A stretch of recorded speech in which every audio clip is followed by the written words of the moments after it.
weligaan intaan joognay xamar ma arkin ciidan mishaarkiis inta iska soo jaray oo u keenay dadka walaalahooda maana arag waa arrin nagu cusub macnaha farxaddii iyo baan tabcaan lanahay waxaan sameynay madaxdii ciidankii oo noo yimid lacagtii noo keenay meesha anoo ku dhibaataysan dhibaatooyinkii aad nooga gargaaray macnaha ciidankaas waxaan u rajaynaa guul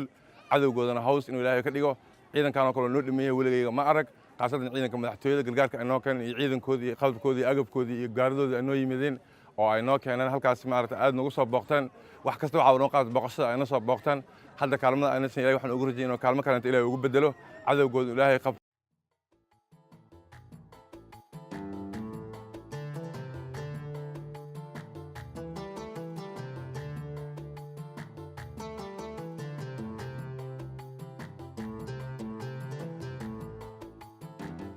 ciidanka xoogga dalka Soomaaliyeed gaar ahaan ciidanka ilaalada madaxtooyada Soomaaliya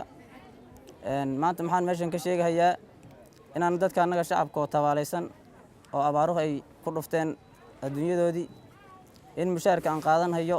oo dhididkayga ah in aniga aan iska jaro oo u jaro dadkaas tabaalaysan kaamka ku dhow madaxtooyada insha Allah waxaan rajaynaynaa haddii mushaarku noo sii socdana waaga hore mushaar saayida ma aan qaadan jirin laakiin hadda mushaarku waa noo bilowday wuuna noo sii socon doonaa insha Allah